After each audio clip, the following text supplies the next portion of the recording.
ഇന്ത്യയിലേക്കുള്ള ലഹരി ഒഴുക്ക് തടയാൻ കർശന നടപടികളുമായി കേന്ദ്രം. രാജ്യവ്യാപകമായി സുരക്ഷാ ഏജൻസികൾ നടത്തിയ പരിശോധനയിൽ 168 കോടിയുടെ ലഹരി വസ്തുക്കൾ പിടികൂടി. ലഹരി കടത്തുകാരോട് സർക്കാർ ഒരു ദയയും കാണിക്കില്ലെന്ന് കേന്ദ്ര ആഭ്യന്തരമന്ത്രി അമിത്ഷാ വ്യക്തമാക്കി. രാജ്യാന്തര ലഹരിക്കടത്ത് സംഘങ്ങളെ ലക്ഷ്യമിട്ടാണ് സുരക്ഷാ ഏജൻസികളുടെ വലിയ ഓപ്പറേഷൻ. കർണാടകയിൽ 75 കോടിയുടെ MDMAയുമായി ദക്ഷിണാഫ്രിക്കൻ വനിതകൾ പിടിയിലായി. ഡൽഹിയിൽ നിന്നും ബംഗളൂരുവിൽ വന്നിറങ്ങവെയാണ് ഇവർ പിടിയിലാകുന്നത്. ഫണ്ട്ര, അബിഗേൽ, അഡോണിസ് എന്നിവരെയാണ് കസ്റ്റഡിയിലെടുത്തത്. ഇവരിൽ നിന്നും 37.87 കിലോ MDMA പിടികൂടിയത്.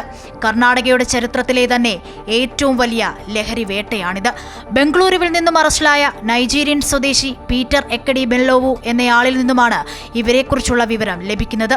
വലിയ ലഹരിക്കടത്ത് നെറ്റ്വർക്കിലെ പ്രധാന കണ്ണികളാണ് പിടിയിലായതെന്ന് മംഗളൂരു കമ്മീഷണർ അനുപം അഗർവാൾ പറഞ്ഞു. From Bangalore we have arrested two West African and Nigerian women who were carrying 38 kg MDMA worth 75 crore, and we have taken up the case in this regard. This story started 6 months back when we arrested one local drug peddler, Haider Ali, for carrying 15 gram MDMA. Guwahati, Imphal സോണുകളിൽ നിന്നും 88 കോടിയുടെ ലഹരിമരുന്ന് narcotic control bureau പിടികൂടി.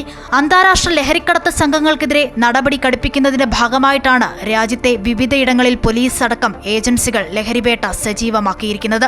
എന്നാൽ ലഹരിക്കടത്തുകാരോട് ഒരു ദയയും കാണിക്കില്ലെന്നും ലഹരിമരുന്ന് രഹിത ഭാരതം കെട്ടിപ്പടുക്കാനുള്ള മോദി സർക്കാരിന്റെ നീക്കത്തിന് ഊർജം പകരുന്നതെന്നും അമിത്ഷാ കൂട്ടിച്ചേർത്തു.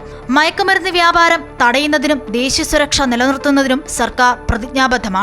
താഴെനിന്ന് മുകളിലേക്കും മുകളിൽ നിന്നും താഴേക്കും എന്ന രീതിയിലുള്ള അന്വേഷണമാണ് ലഹരിക്കടത്ത് തടയുന്നതിൽ നരേന്ദ്രമോദിയുടെ നേതൃത്വത്തിലുള്ള കേന്ദ്ര സർക്കാരിന്റെ സമീപനമെന്നും അമിത്ഷാ വ്യക്തമാക്കി. News desk, Amrita news.